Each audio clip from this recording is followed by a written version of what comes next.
이 말씀을 듣는 하나님 나라의 거룩한 백성들 가운데 만왕의 왕이신 하나님께서 부어주시는 은혜와 평강이 충만하게 임하시기를 축복합니다. 아멘. 오늘 하나님의 말씀 보겠습니다. 마가복음 10장 46절입니다. 그들이 여리고에 이르렀더니 예수께서 제자들과 허다한 무리와 함께 여리고에 나아가실 때에 이렇게 되어 있습니다.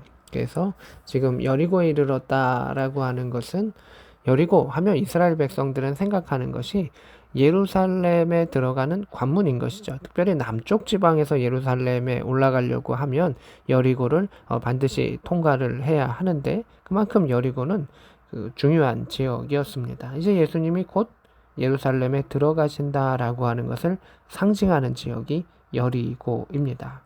그때 제자들과 허다한 무리와 함께 많은 무리들이, 여리고는 이제 비교적 큰 성이기 때문에 많은 무리들이 예수님 곁에 모였습니다. 예수님이 예루살렘으로 향하는 그 여정, 어떻게 보면 마지막 여정일 수도 있는 거지요. 그때 사람들이 점점 모여드는 그러한 상황인 것이죠. 여리고에서 나가실 때, 이제 여리고를 들어오셨다가 여리고를 나가시죠. 여리고는 과정인 곳이죠. 예수님이 머무시는 곳이 아닙니다. 통과하여 나가실 때 디메오의 아들인 맹인 거지 바디메오가, 이 바디메오라고 한 이름 자체에 디메오의 아들이라고 하는 그 뜻입니다. 이름조차도 바디메오입니다. 그래서 바디메오가 길가에 앉았다가 이렇게 되어 있습니다. 이 맹인들이 보통 어디에 앉아 있을까요? 중요한 지역에 길목에 앉아 있지 않겠습니까? 여리고 입구에도 앉아 있을 것이고, 지금 이 맹인은 여리고 출구 쪽에, 예루살렘으로 나가는 출구 쪽에 있는 맹인인 것이죠. 그 길가에 앉아 있는 겁니다. 47절입니다. 나사렛 예수시란 말을 듣고, 예수님 지나간다. 예수 지나간다. 나사렛 예수 지나간다. 여러 소리들이, 사람들의 웅성거리는 소리가 들렸을 때 바로 소리를 지릅니다. 다윗의 자손 예수여 나를 불쌍히 여기소서. 여기에 두 가지 대조되는 말이 나옵니다. 하나는 나사렛 예수시라. 이것은 선지자다, 특별한 자다, 구별한 자다라고 하는, 예수님을 그냥 지명으로 표현하는, 그러니까 일반 사람과 똑같은 겁니다. 선지자로 표현해도 마찬가지고 일반 사람으로 표현한 겁니다. 근데 이 바디메오의 외침은 달랐습니다. 뭐냐면 다윗의 자손 예수여 라고 부르짖는 겁니다. 이것은 메시아여, 구원자여, 나를 구원하소서, 하나님의 아들이라는 그 의미도 일부 포함하고 있고요. 나를 구원하여 주옵소서 라고 하는 그 의미가 이 안에 들어있는 겁니다. 남들이 나사렛 예수시여 라고 외쳤지만 그는 믿음의 고백을 합니다. 다윗의 자손 예수여 나를 불쌍히 여기소서, 이렇게 말합니다. 사람들이 여러 가지 은혜를 받고 치유를 받고 회복을 받는 일들이 있는데, 이 단어가 예수님의, 하나님의 마음을 가장 많이 움직이는 그러한 단어입니다. 나를 불쌍히 여기소서, 나를 긍휼히 여기소서.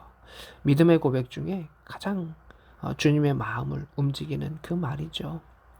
우리의 행위도, 또 우리의 잘남도, 나의 무엇도 그것이 아니라, 주님 나를 불쌍히 여기소서, 내가 부족하고 내가 연약하고 또 이러이러하지만 주여 불쌍히 여기소서. 이것이 겸손의 고백이기도 합니다. 또한 그 안에 얼마나 간절함도 들어 있겠습니까? 48절입니다.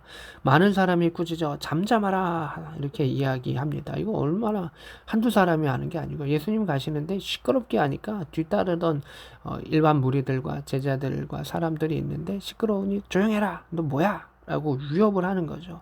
눈에 보이지 않는 사람에게 많은 사람이 이렇게 꾸중하면 얼마나 두려움이 들겠습니까? 근데 그는 이렇게 합니다. 그가 더욱 크게 소리질러 이르되 다윗의 자손이여 나를 불쌍히 여기소서. 한 번 더 이야기하죠. 거기다가 더욱 크게 이야기하죠. 이게 우리에게 참 중요한 겁니다. 하나는 은혜를 구하는 믿음의 고백이고요. 또 하나는 그 고백을 할 때 사단과 또 주변과 여러 가지 도전과 위협이 올 때 거기에 눌리지 아니하고 한 번 더 외치는 겁니다. 주님, 나를 살려주옵소서, 나의 구원자시오, 외치는 그 소리가 있습니다.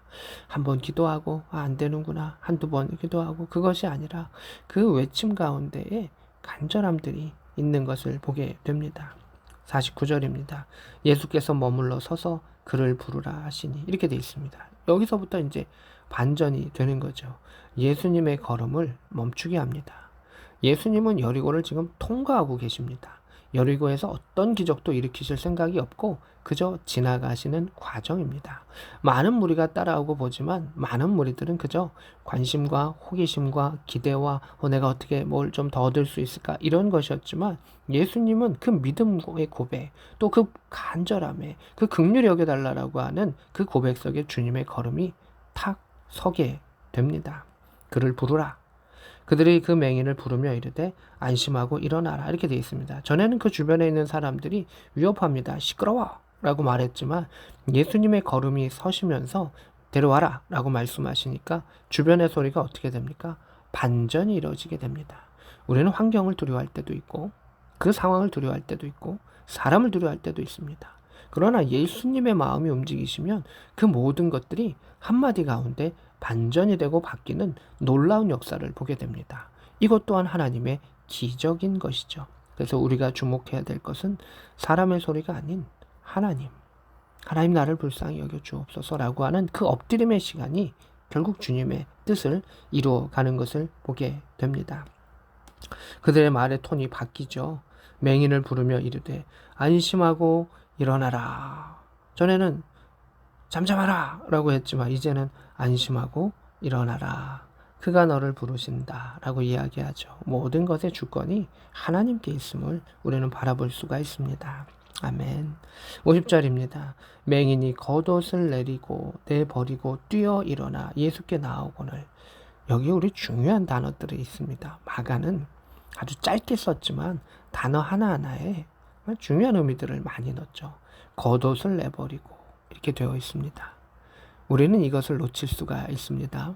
이스라엘에게 겉옷은 가난한 사람들에게는 전부입니다. 구약 성경에 보면 그 저당으로 빚을 진 자, 가난한 자가 빚을 졌을 때 이 부자들이 그 겉옷을 빼앗아 갑니다. 근데 그 겉옷을 해지면 반드시 돌려주라라고 이야기합니다. 그 겉옷은 옷이기도 하고 이불이기도 하고 집이 없는 자에게는 그 자체가 집이 되는 아주 중요한 생존의 수단인 겁니다. 거지는 어떻겠습니까? 더 중요한 생존의 수단인 겁니다. 근데 맹인이 겉옷을 거기다 내버려 둡니다. 대단한 믿음인 겁니다.